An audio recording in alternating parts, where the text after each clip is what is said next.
All right, we are live. Good morning, everyone. Lance Tarchioni back with you here on Ask the Agronomist.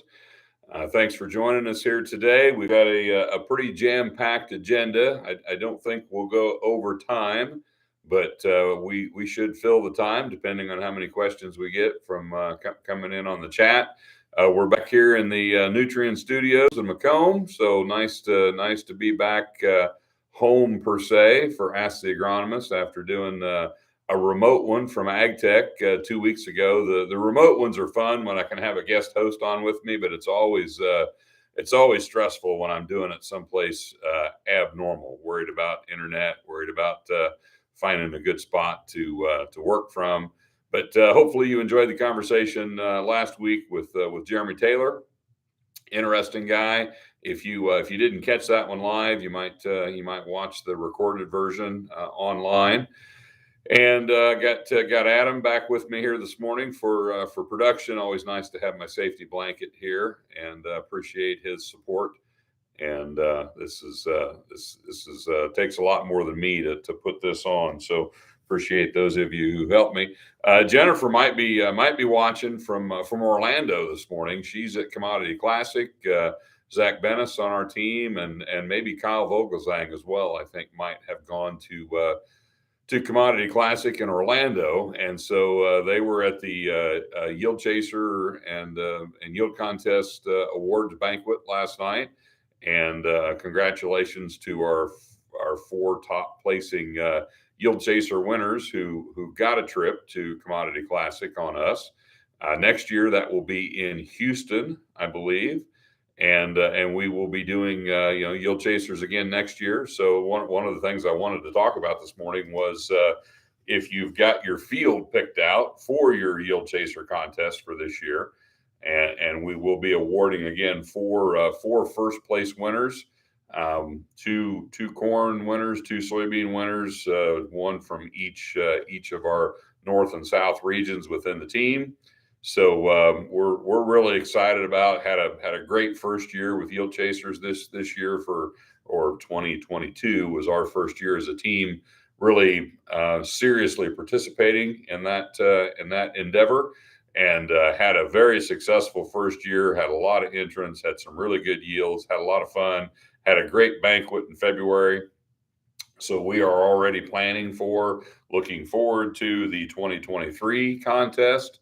The banquet for this year will likely be, we're thinking maybe the first week of March, and probably in the Springfield area. We're thinking about rotating back and forth between Peoria and Springfield, and that's kind of the current plan. So more details to come on that. But as a grower and as a dealer, what you need to be thinking about is, are you going to enter this year, or who can you get to enter?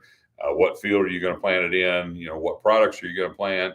And then, what, if any, additional management practices are you going to do in those fields? So we've talked a lot about that on previous episodes. So I just wanted to call that out. I also want to give a quick shout out, not to toot my own horn, but yesterday was kind of a special day for me.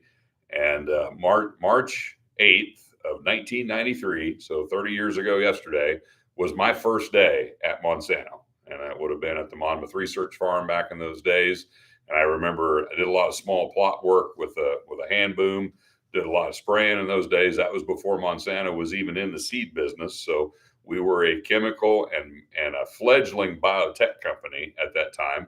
We had not released our first biotech trait yet in 1993, but we were doing field trials with it. And some of the first trials I got to spray the summer of 93 were actually on some of the first Roundup Ready soybean events when we were still trying to decide which biotech event we were going to launch. So it's been a great 30 years. My goal, I've told my team, my goal has always been to get to the nice round number of 40.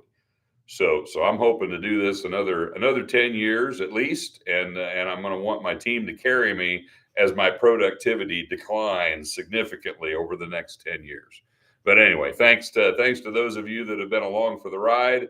Some of you have been there for the whole 30 years, and hopefully you've enjoyed it as much as I have. I also want to introduce something that we're gonna start doing, at least for maybe the next several weeks. A little Ask the Agronomist extra, I guess I'll call it, and we're calling these episodes the Agronomist Asks instead of Ask the Agronomist, because what I do is I sit down with a different individual in each one of these and kind of do an interview. They go about 15-20 minutes, so they're not as long as the normal live programs. And the first one will drop later today, actually. And I sit down with Scott Spall. Scott's someone that I've worked with for many years within the company. He's been involved in nematode research. He's been involved in population research, and he currently leads the Climate Science Alpha team. And and if you watch that interview, you can learn more about what the Climate Science Alpha team does. And we're going to post these interviews probably on a regular schedule. After each live episode, we're going to post one of those interviews. So look for those. They will be available, here on our YouTube page, and see if you enjoy those. If you like them, let us know. I can continue looking for more people that are willing to sit down with me. I did all of these at AgTech 2 weeks ago, so I had a whole bunch of people in one spot, and so it was kind of easy to get people that could come in and sit down. And we had to videotape those, and that's not easy. And working with those video files is challenging because they're monstrously huge.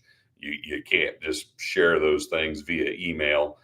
So I had a lot of support to do that. But if you like it and you want to see more of those, let us know, and we'll work on that. So one thing I wanted to touch on here this morning that is always a hot topic this time of year, and when we have tight supply years in corn, and when we have tight supply hybrids, which we always do, it becomes an even bigger hot topic, and that is the topic of grade size and seed size and bag weight.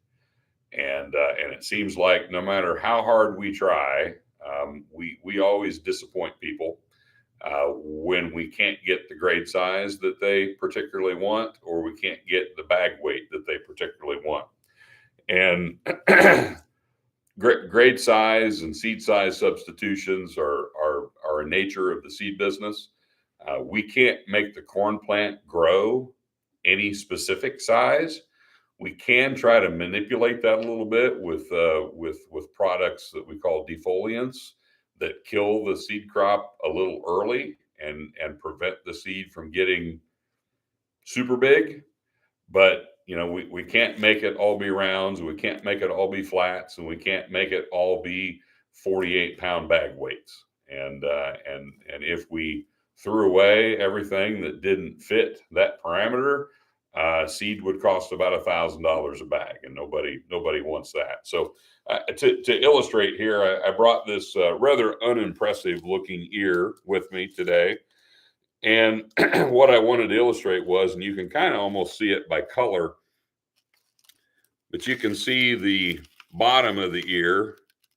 There's a lot of large rounds. At the tip of the ear, there's a lot of small rounds. And in the middle part of the ear, you get a mixture of flats of various sizes. And we grade based on size and shape to keep uniformity in the bag very precise. And when you do that, you get a range of weights, and you end up with some small rounds and some big rounds and some small flats and some big flats. Honestly, every kernel goes through the same quality testing standards. So there are not huge differences in seed quality or emergence or vigor based on shape. There obviously are differences in quality and vigor across 100 different lots of seed, and there are slight differences. I'll tell you a little hint. On average, small flats tend to be the highest quality seed. And that's because they're coming generally from the protected part of the center of the ear. And they aren't quite as exposed as the kernels on the tip or the bud. But the differences are very, very small. So from our perspective, we feel every bag of seed that we sell of a particular hybrid has similar yield potential, and it doesn't really matter whether you end up with a flat or a round or whether it's a little small or a little big. We understand that to some of you that is extremely important, and it does influence the performance of your planter to a certain degree. But I would argue that any modern planter can plant anything that we're going to sell you. It might need a little bit of adjustment. It might not be the size, shape, or weight that planter has been calibrated for, but it will plant it. And at the end of the day, the planter operating perfectly is probably not what's going to determine the yield in your field. The hybrid, the management, the weather. If you look at the things that are on Dr. Belo's 7 wonders list, and Adam knows that by heart. You've got weather at the top. I think nitrogen's usually number 2. They vary a little bit from one year to the next. Hybrid, I think, is usually 3rd. Sometimes hybrid second, sometimes nitrogen second. But hybrid's going to be up there towards the top. You've got foliar protection. You've got what else is on the list, Adam? Tillage, yes. Population, row spacing, other things that are on that 7 wonders list. And I put together, my own list of things that didn't make the 7 wonders list. So my list of 5 things that didn't make the 7 wonders list, and these things are all pretty important to us as farmers, but they often don't really influence yield. Now, that might be a bit of an overstatement because they can all influence yield, but they don't influence yield as much as the things that are on the 7 wonders list. And the things that are on the 7 wonders list usually trump the things that are on my list and make them relatively insignificant. So here's that list. Planting date, equipment brand, what aftermarket press wheels you've got on your planter of choice, seed shape, and bag weight are my 5 things on the didn't make the 7 wonders list. So we will continue, as all seed companies do the very best job we can to get you what you want. But the most important purchase decision you make from your seed supplier is what hybrids to plant and what varieties to plant. The size and shape of those particular seeds is not nearly as important as getting the right hybrid and getting it in the right field. So we'll work with you as best we can, but understand it is a biological system, and we have not figured out a way to make a corn plant make all the same size and shape of seed. There's actually been work done over the years looking at putting polymers on seeds to make them bigger, or even to change the shape of the seed, and the technology exists to do that, but it's fairly expensive. It can adversely affect the germ of the seed, which is not something anybody wants to happen. So and you can't make a big seed smaller. You can make a small seed bigger, but there's no way to make the big one smaller. So with that, I want to move into kind of what's the meat of the program today, and that's to talk about weed management. And I use the word management intentionally, and then this is a comment that my friend and colleague Chris Carlisle made, is the difference between weed control and weed management. And I would say as farmers, we are very interested in weed control, because from a farmer's perspective, the only good weed is a dead weed. So we want to control our weeds. managing weed populations is not necessarily top of mind for farmers. And the difference between weed management and weed control can matter and is important, especially from a long-term strategy standpoint. So I had a question that came from the team, or a suggestion, to talk about weed control strategies for early planted soybeans. And from that suggestion, that kind of grew into this larger weed management conversation. And obviously, when you plant beans super early and you extend your growing season, basically, that makes weed control more difficult. You're going to plant earlier, you're going to spray earlier.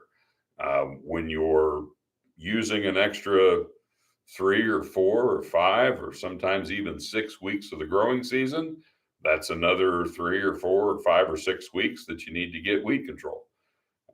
When you plant earlier, there are more days between planting and canopy closure. We want to get canopy closure sooner, which is why we plant earlier, and that's why we get more yield from early planted soybeans. But it takes longer from planting to canopy closure the earlier you plant. And the longer it goes from planting to canopy closure, the more days we're relying primarily on our herbicides for our weed control versus our crop canopy for weed control. So here are some things that I consider to be realities. Now, some of these realities are positive, some of these realities are negative, but they are still realities. And if you're going to be a good weed manager, these realities need to be accepted, understood, and addressed, in your weed management program. So, first one on my list is if you're, and this isn't just for no-tillers, for any farms that have stuff that comes up in the fall, and a lot of them do, especially if they're continuous no-till, but a lot of fields that are going to get hit with a one pass tool in the spring and planted have a lot of winter annuals, and a fall burn down gives you a lot more flexibility with how you're going to manage weeds in the spring and summer.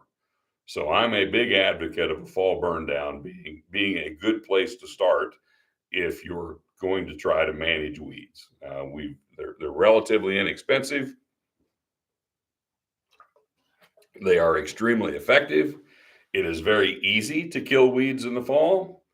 They are actively growing. They are small, and they have not been through the overwintering process yet. So, an interesting fact: in some cases, glyphosate-resistant mare's tail is still a little bit susceptible to glyphosate in the fall before it goes through that overwintering process. So mare's tail in particular is so much easier to kill in the fall than it is in the spring, regardless of what herbicide program you're using. If you've got any issues with mare's tail on your farm, fall burn down is in my mind nearly a must in that case. Now, there are spring germinating mare's tail, but it's a very small percent of the population. So we'll talk here in a little bit about population dynamics, but when it comes to putting pressure on your in-season post-emergence applications for weed control, if you've already controlled 80 or 90% of your weeds with either a fall application or a spring soil applied application,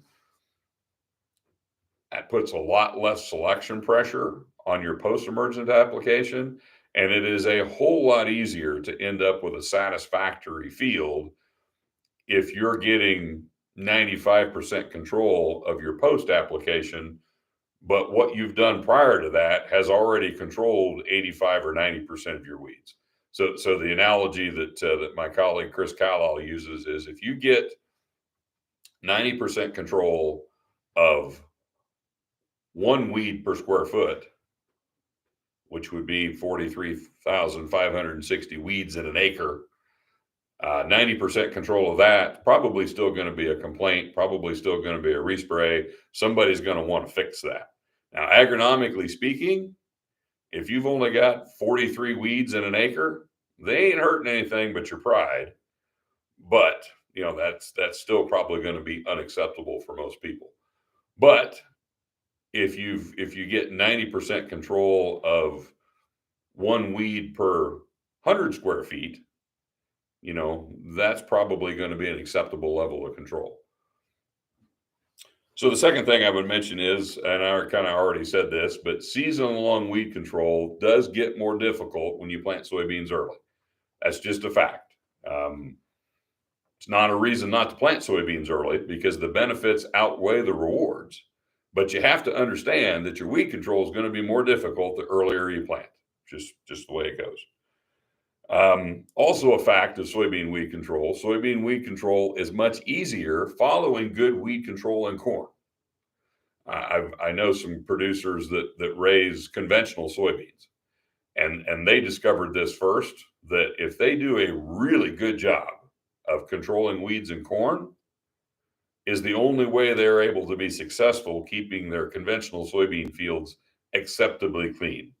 If they let things get away in corn, or they cut corners in corn, or they just do a okay level of weed control in corn, they have nightmares in soybeans. If they keep their corn close to perfectly clean, it's a lot easier to get through that soybean year. So corn weed control absolutely does impact soybean weed control. And in the case of water hemp, water hemp is far easier to control in corn than it is in soybeans.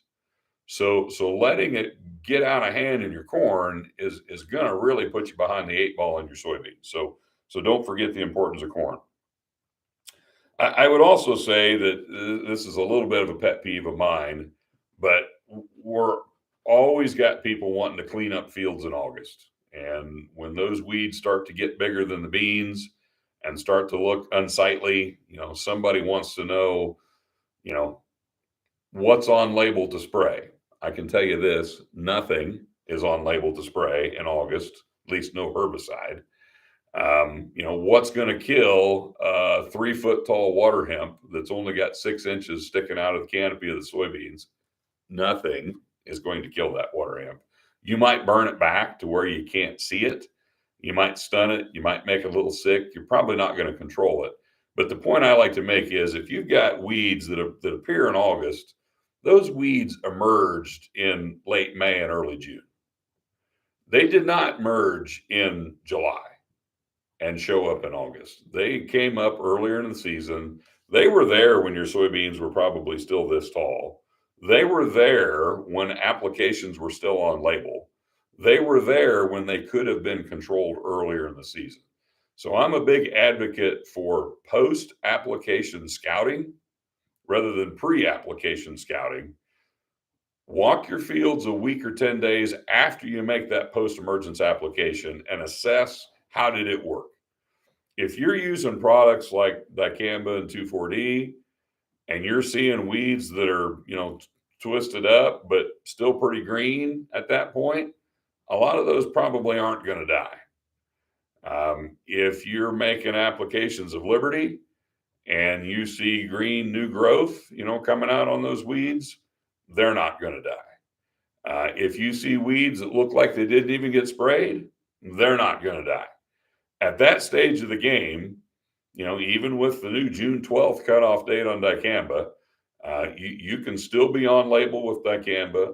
You can still be on label with most of the other herbicides, which have a R1 cutoff date, which, R1 and early planted soybeans usually happens about the first week of June. So there's a lot of talk about this new June 12th cutoff date and what impact that's going to have. I like to remind people that dicamba is not the only product that has a label that needs to be followed. And virtually all post-emergence products in soybeans have an R1 cutoff date. Liberty has an R1 cutoff date. 2,4-D has an R1 cutoff date. Glyphosate, Roundup has an R2 cutoff date. So, R2 is about as late as you can go with any product. And the two that are getting used the most to control weeds both have an R1 cutoff date. So regardless of what program you're on, we shouldn't be spraying any herbicides in July or August, because unless you didn't plant those beans until June, you're off label with whatever herbicides you're spraying in July and August. So we need to try to catch these problems earlier, get them taken care of earlier. That's better weed management. It's better for your yields, better for your beans. It's better for your quality of life, frankly. Who wants to spend all summer spraying weeds? If we get them controlled earlier, you're not going to have to do that. So as far as pre-emergent products go, you can generally, if it's a good pre, you can generally count on about 4 weeks of weed control from that pre-emergent application. 4 weeks doesn't get you very far into the growing season, especially if you make that application the 1st of April, because you're planting beans early. Now, if you're putting that pre down in a cold soil before weeds have even started to germinate, you may get a little bit more time out of it, but it's kind of an interesting topic of discussion. Is it really smart to put that residual out there 3 or 4 weeks before a water hemp even thought of germinating? Because you're going to lose a lot of the punch of that product while it's just laying there waiting for the soil to get warm enough that water hemp can even grow. So we do a lot of things for convenience. We do a lot of things for logistics. We do a lot of things for workload management. Logistics, ease, and workload management oftentimes do not make good weed management, but we do them just because it works well for us. It's not necessarily the best way to manage the weeds. So the notion of overlapping residuals is also key. So we need the help of residual chemistry to get season-long weed control. It's difficult to get season-long weed control without leaning on those residual products. And generally, one application of those residual products is not sufficient, especially if you're going to plant your beans the middle of April or earlier. If you're going to wait till the middle of June to plant your beans, one pre-application is probably enough. You're going to get faster canopy. You're going to get faster growth. A lot of the weeds, that were going to come up in that season, you could have controlled them pre-plant. But if you plant your beans April 10th, every weed that's going to come up in that field almost is going to come up after you plant your beans. Because other than lamb's quarter and giant ragweed and some of those cool season broadleaf weeds that get an early start, most of the foxtail hadn't come up yet. None of the cockleburs have come up yet. Almost none of the water hemps come up yet. That means all that stuff you're going to be fighting in season. So the notion of overlapping residuals is important, because a residual herbicide can only control a weed that hasn't germinated yet. And this is a little bit of a joke within the herbicide world, but do you know what the easiest weed to control post emergence is? One that didn't come up. So if you can prevent it from coming up with a residual product, you don't have to worry about that weed post emergence. Now, you're not going to prevent them all from coming up with pre-emergent chemistry. Even if you sprayed residual products every 2 weeks all season long, something's going to break through, and there's going to be something there that you need to control post, especially like our large seeded broadleaves. It's really difficult to get any soil applied product to give a high level of control of large seeded broadleaf weeds like cocklebur, velvet leaf, giant ragweed. You know, all the ones that are always there later in the season. Those are the ones that are going to blow through that chemistry more so than if you get really super aggressive with PPOs and group 15s and things that are really good residual products on water hemp. You can come very close to getting full season water hemp control without a post emergence product. And that's really what the guys in conventional soybeans are doing. If you see a clean field of conventional beans, there's nothing you can spray post emergence on a conventional bean that's going to kill a water hemp. So that's largely all due to residual chemistry if you see a clean field of conventional beans. So it can be done. It's expensive and it's difficult. And that notion of overlapping, you got to get the second application on before the first one peters out. Because if the first one has petered out and you're starting to get emerged weeds, that's why a lot of guys think their residuals failed, is because they're spraying residuals on emerged weeds. And if you're spraying residuals on emerged weeds, it didn't fail. It's not designed to work that way. It might have worked very well preventing other weeds from germinating, but because you already had emerged germinated weeds, it looks like it failed. So getting that second residual, that in-season residual on before the first one, starts to weaken and fail is important. And that's why we talk about getting those post-emergence trips on, within about 30 days of when you put your pre on. So if you think about the logistics of that, if you spray your pre the 1st of April and you plant your beans April 5th, you're going to need to put your post trip on probably ideally about the first week of May. And those beans might only be about that tall in some scenarios. I mean, sometimes it takes early planted beans a month to even come up. And so if you just start thinking through the logistics of that, there's a lot of that just doesn't make a lot of sense, what we do sometimes or what we expect to work sometimes. Now, if that pre that you put out April 1st, if that field's still clean May 15th, that's great. But it's probably not still going to be clean May 15th. You're probably going to have some new stuff coming.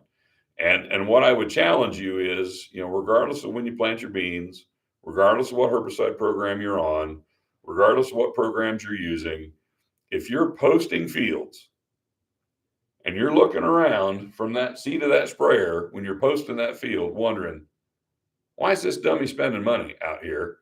Because this field's clean. It doesn't even look like I need to be here. That's success. You need to be making post-emergence applications when it's hard to see the reason why you're there.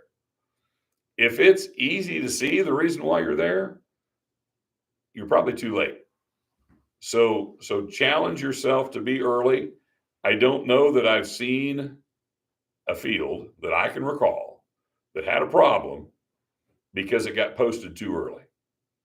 I spend all summer looking at fields that have problems because they got posted too late. Had a great question come in. Great conversation. I think Lance had a question come in with thoughts on spraying certain PPO type herbicides for your burn down, your bean burn down, in conjunction with using Ep5 treated soybeans. Yeah. So great question. So we've got several things that we like to do in soybeans. Use good water hemp chemistry, which PPOs are actually the best pre-emergent water hemp chemistry currently on the market today. And we like to protect soybeans from SDS, and we like to protect soybeans from cyst nematode. Those are all good things to do.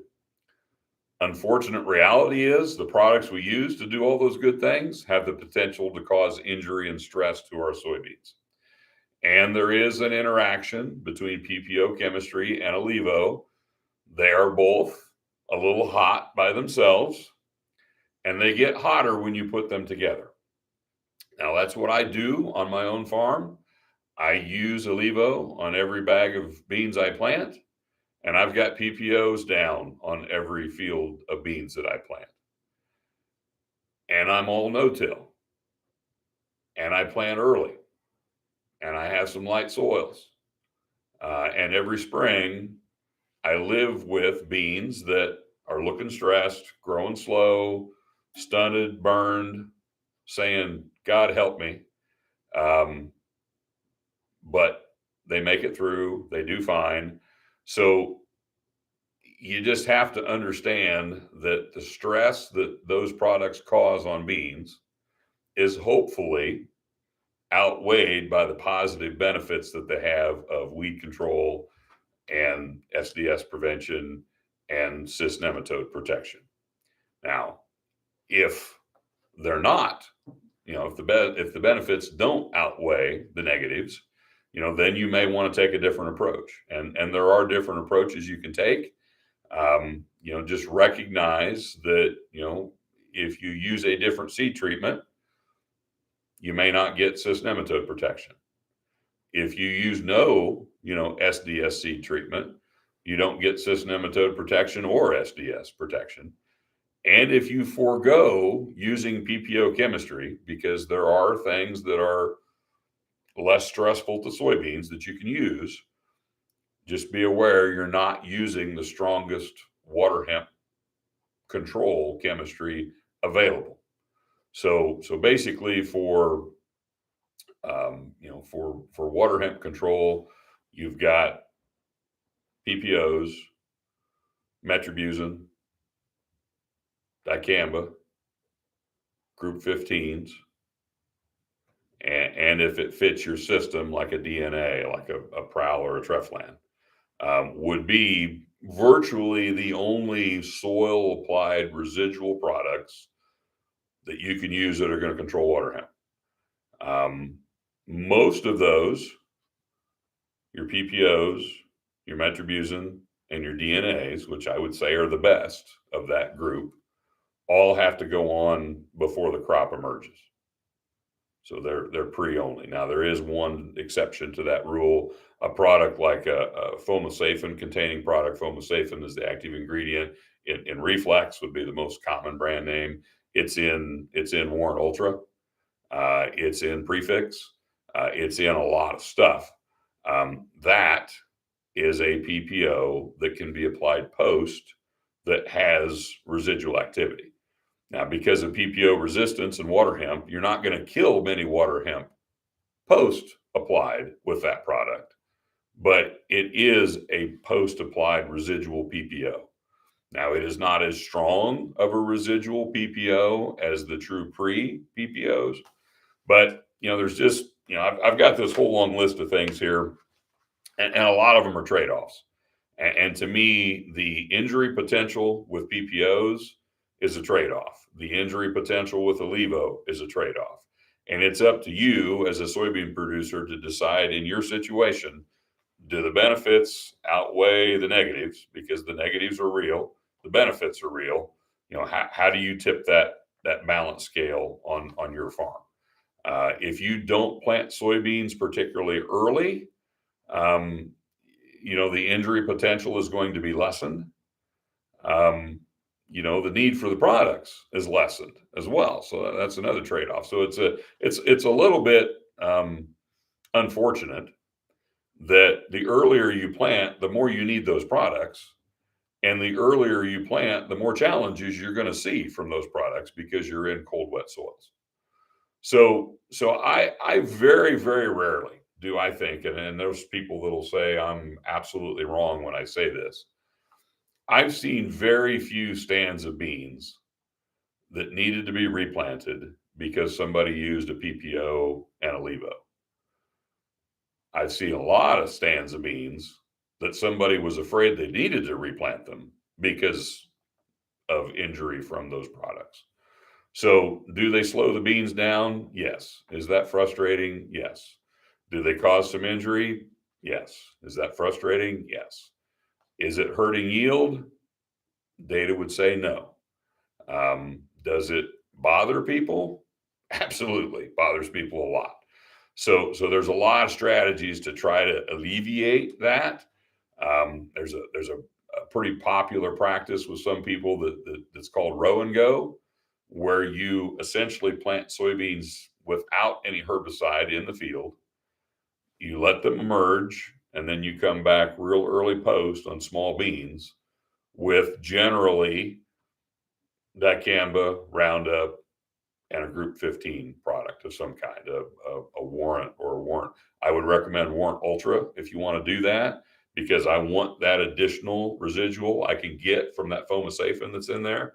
And I would also say that row and go approach, almost in my mind, almost requires post-emergent dicamba to make that system work.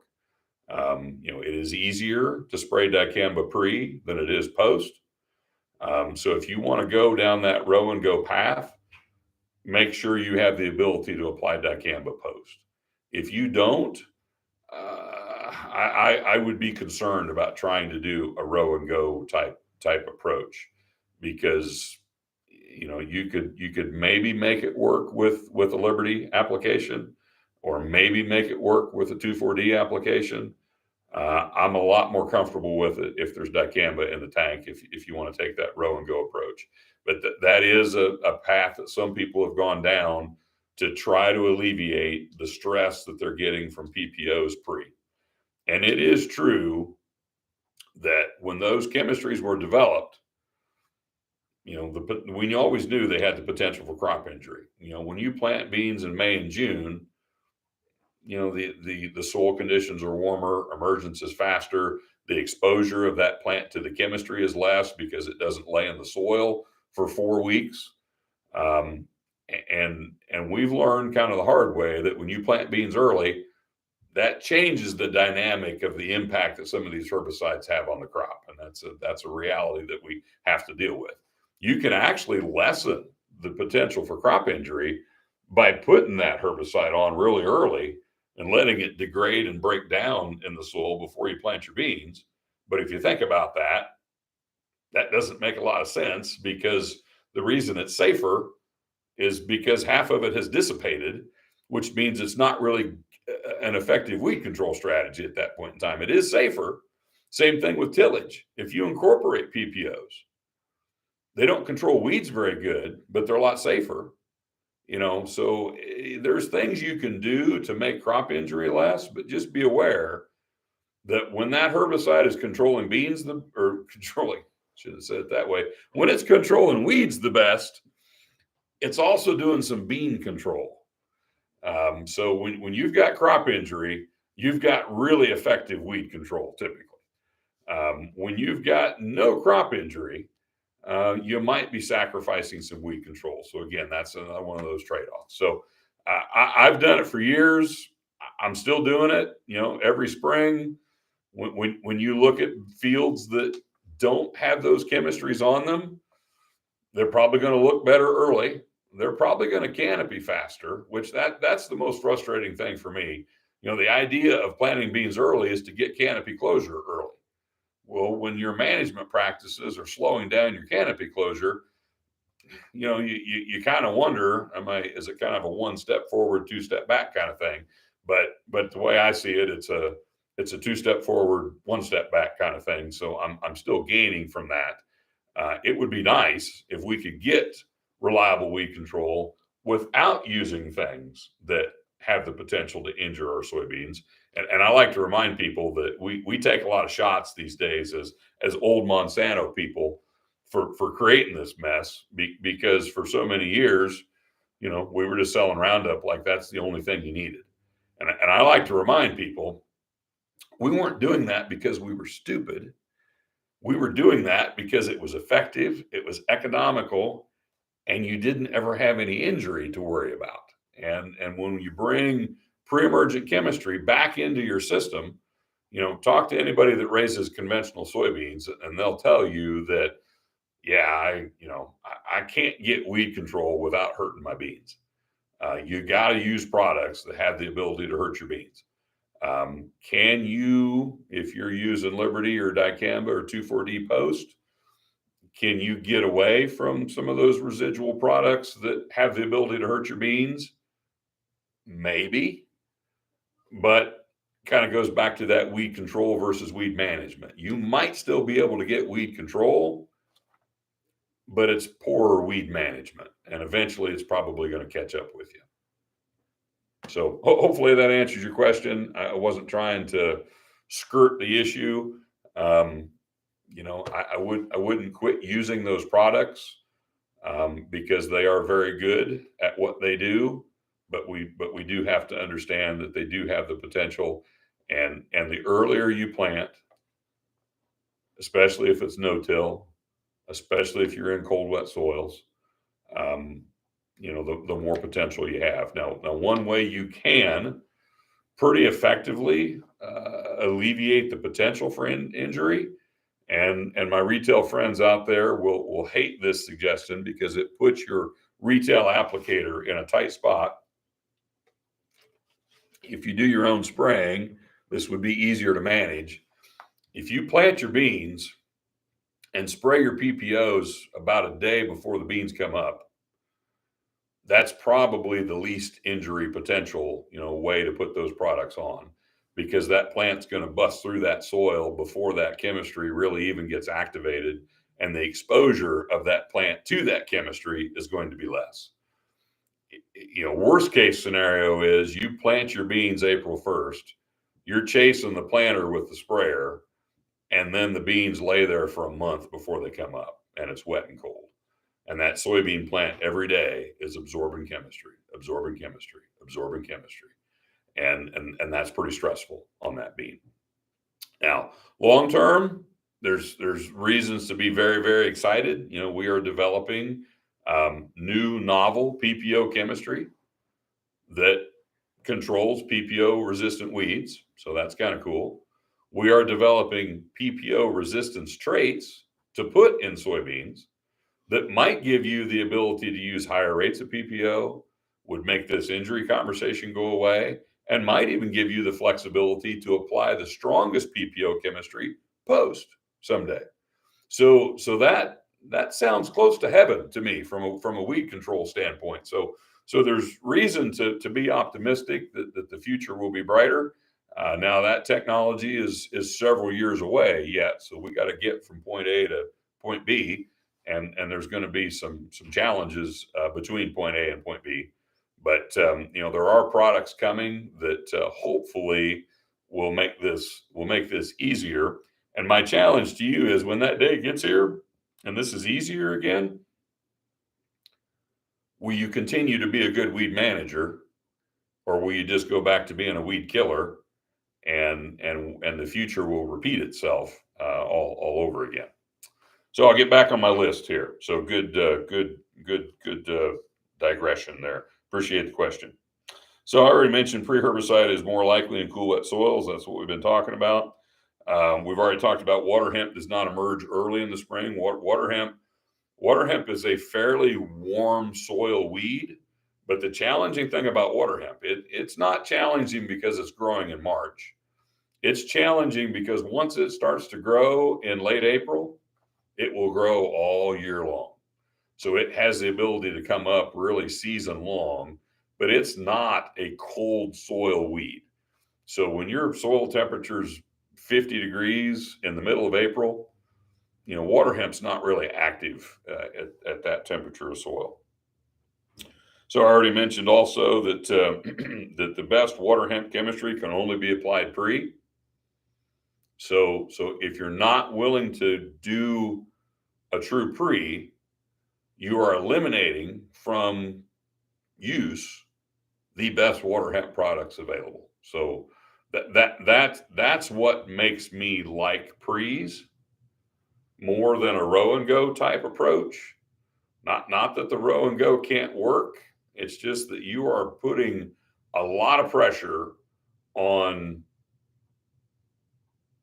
2 or 3 classes of chemistry to make that system work. And you are foregoing the benefits of 2 or 3 classes of chemistry, which are really good water hemp products. So let's see what else. Let's talk about dicamba pre a little bit. So I get challenged occasionally from people that think that Monsanto was kind of dumb when we picked dicamba over 2,4-D. So both, the dicamba resistance trait and the 2,4-D resistance trait were developed within public universities. So industry did not really discover either one of those traits. Monsanto had the ability to license either one of those traits that we wanted. And yes, we understood that dicamba was volatile. And yes, we understood that dicamba was a little harder to manage. We also understood that it was a better weed control product. And of the two, it was the only one that had residual activity. And that residual activity is the primary driver behind why we chose to go down that dicamba path. And I don't think dicamba gets enough credit for how good it is as a residual product. And if you question that, have you ever applied? So tillers out there, you're supposed to wait. The label's a little fuzzy on 2,4-D and a burn down. Generally it says people consider it a week to 10 days. You're supposed to wait after that application. That rule gets broken a lot. I've seen a lot of burn downs that were sprayed the day the beans got planted, and very rarely is there a problem with that. Try doing that with dicamba. We do trials just for demonstration purposes, where you plant beans and spray a quart of 2,4-D, and you plant beans and spray a pint of dicamba. And if those beans are not resistant to dicamba, not a damn one of them comes up.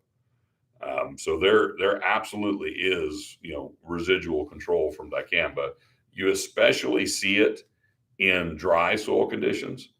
So we've done a lot of work on this in our market development group with my weed science counterparts.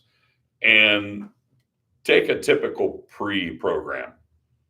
Doesn't matter what it is. Take any one of them. On average, if you do a bunch of trials, the level of weed control that you're going to get from a pre is going to range from maybe 70% on the low end, if it's a lesser effective program, up to maybe 85% or 90% on the top end.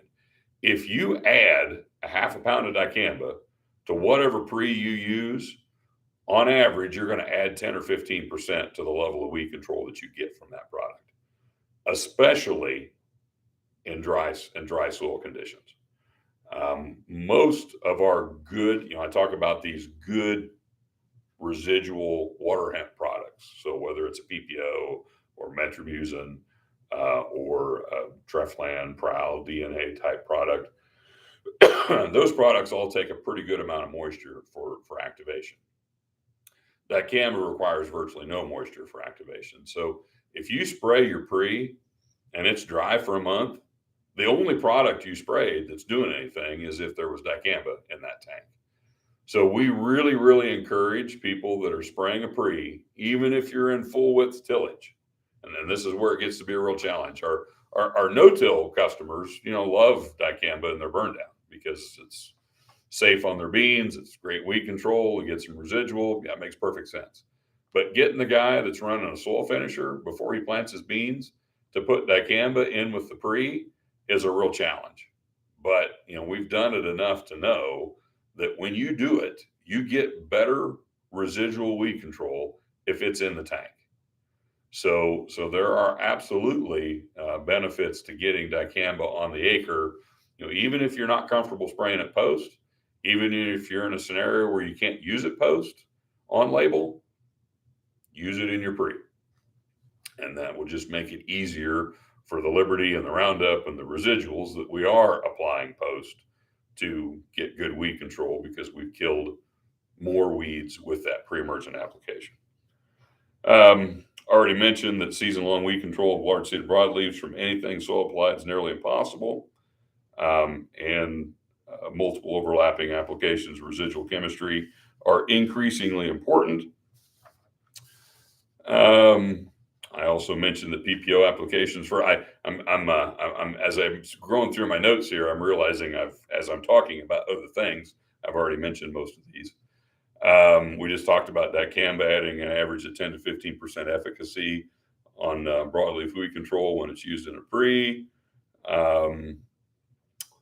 So I would also challenge you, regardless of what system you use. So whether you're on Enlist platform, Extend Flex, conventional soybeans, whatever you're doing, I would challenge you to try to never spray any weeds larger than 4 inches tall post.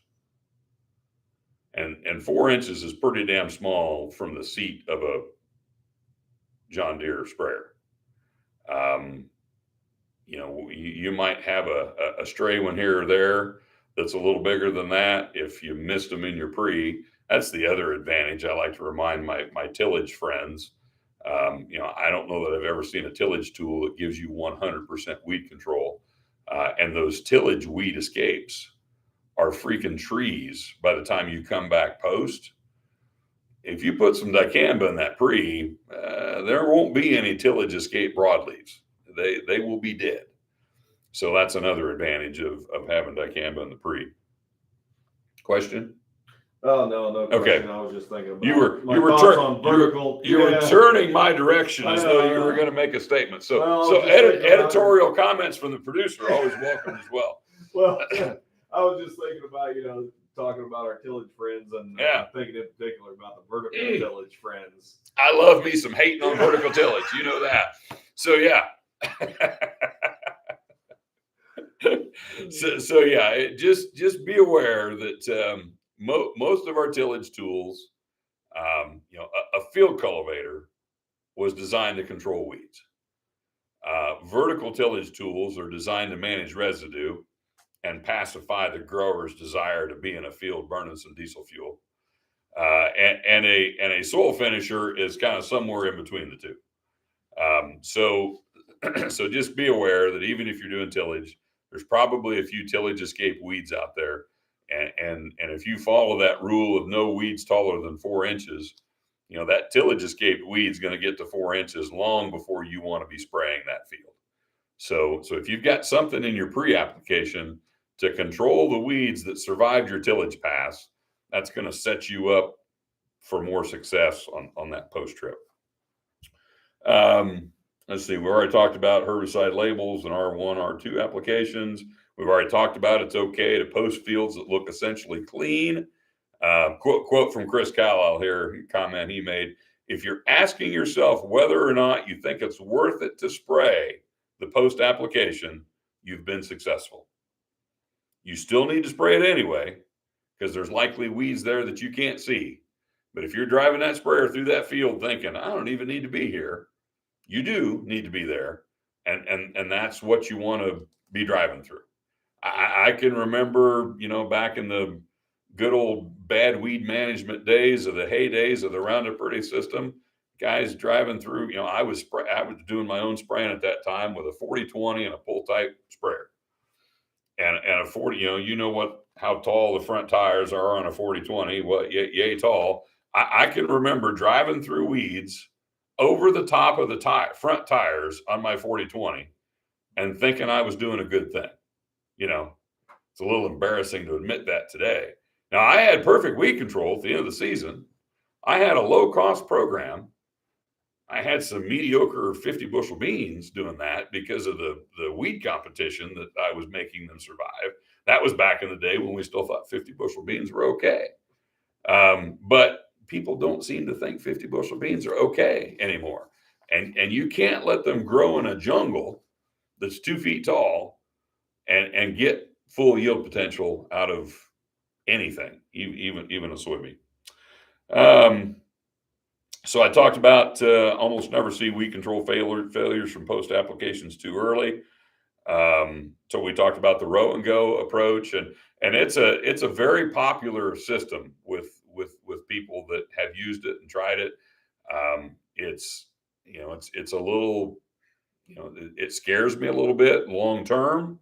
But if it's working for you, and you can manage getting some residuals into that system, the other question with that system is, what's my later post application going to be?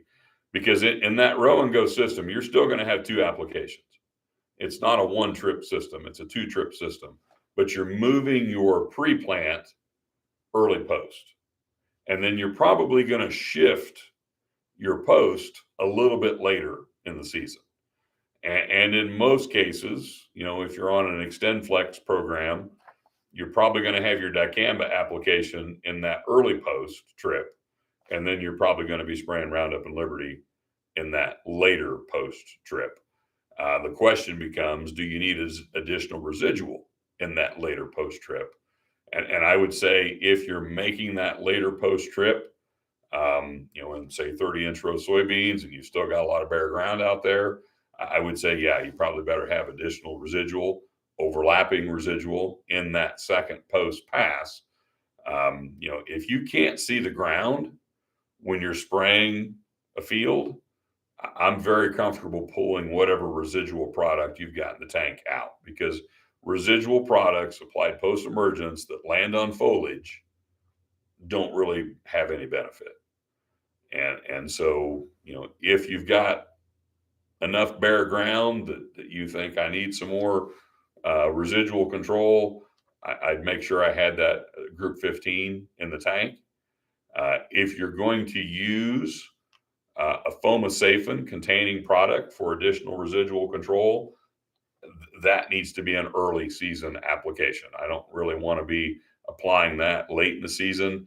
You're not going to get any post-emergence control out of it anymore because of widespread PPO resistance in water hemp, and you're just going to be causing more stress to the crop at a time of year when I don't want to cause stress to the crop. So if you want to use one of those post-emergence PPOs, make that on your early pass, not on your late pass.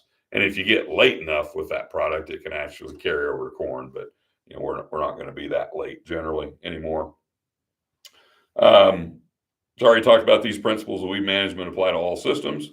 And I did mention the new chemistry and traits that are coming that will hopefully make this a lot easier than it is today. And the challenge will be on us to not revert to our old habits of doing the bare minimum when the bare minimum works really damn well, and continue to focus on weed management, more of a long-term strategy, multiple modes of action, using residual products to reduce the pressure. I know, when I was at AgTech, I heard that some of our academic partners, are kind of nervous about putting PPO resistance into soybeans because PPO chemistry is very effective chemistry, and if we've got crops that allow us to use it, virtually at will with no crop response, are we going to burn that chemistry out faster because we overuse it? It's human nature to, if it works and it's effective, and especially if it's economical, we're going to use the hell out of it. And whatever we do a lot of, Mother Nature is going to do an end around on us, and that's just the reality of things. And so some people think that, well, I'll use it till it's broke, and by then you'll have something new, and I'll switch to it. That's not a strategy that makes any weed scientist feel very comfortable. So we're gonna keep trying to bring out new stuff that fixes the problems we create, but we could probably do better trying to create fewer problems. So with that, bringing out new modes of action isn't necessarily the easiest nor the cheapest. Once every 30, 40 years, we'll find some new mode of action. So we're working on that. So appreciate the questions. Appreciate the you that have been here with me live this morning. Back on the 23rd. Thank you. That was what I was searching for. So March 23rd will be our next live episode.